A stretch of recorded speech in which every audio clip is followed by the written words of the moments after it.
TV serial ये रिश्ता का कहलाता है से मेकर्स एक के झटका में शहजादा धामी और प्रतीक्षा होनमुखे का छुट्टी कर दिया ना। ये दोनों कलाकार शो में अरमान और रूही का किरदार निभावत रहना। मेकर्स की इस फैसला से फैंस हैरान हो गइल बा ना। ऐसा पहली बार भइल बा जब कोनो शो से अचानक यूं ही एक्टर के बाहर का रास्ता दिखा दिल गइल बाटे।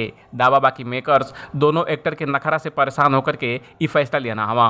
उन्हें अब शो में शहजादा धामी का माँ का रोल निभावे वाली एक्ट्रेस श्रुति उल्फत शहजादा धामी और प्रतीक्षा होनमुखे की हरकत पर खुलासा कैली है।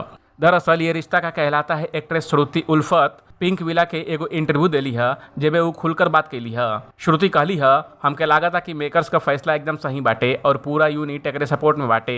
राजन एगो शांत स्वभाव के व्यक्ति हवा और ऊ इन दोनों के कई बार सुधरले का मौका दिया हवा, लेकिन जब बात ना बनल है तो यही वजह से मेकर्स के ई फैसला लेवे के पड़ल है।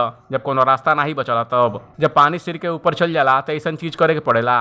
ई उ सब अभिनेताओं के सबक बाटे जवन अपने काम के नजरअंदाज करके काम के हल्के में लेना।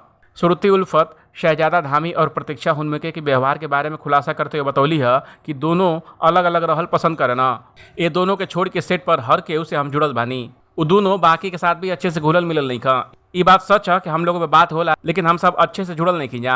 लंच ब्रेक में शहजादा और प्रतीक्षा के छोड़ के लगभग सब कलाकार एक साथ खाना खाना। श्रुति उल्फत आगे कहली कि प्रतीक्षा और शहजादा के व्यवहार हमेशा से ही परेशानी का सबब रहल। ए वजह से सेट पर कई बार घटना और दुर्घटना भी भइल। हमके लागता कि एक्टर के भी ये ध्यान रखे के चाहिए कि शो हमेशा ऊपर होला। आप शो का चेहरा बनल बनी, आपका पोस्टर शहर में लगावल जाता टे और ये सब शो की वजह से ही होता। ये रिश्ता का कहलाता है सबसे लंबे समय तक चले वाला एगो शो बाटे। टीआरपी चार्ट में भी राज करता टे और हम सबके ये अवसर के हल्के में लेने के बजाय वो शो का आभारी रहे के चाहिए। ये स्टोरी पर आपको क्या कहे कमेंट कर हमके जरूर बताई। बाकी अपडेट के लिए देखत रही एबीपी भोजपुरिया।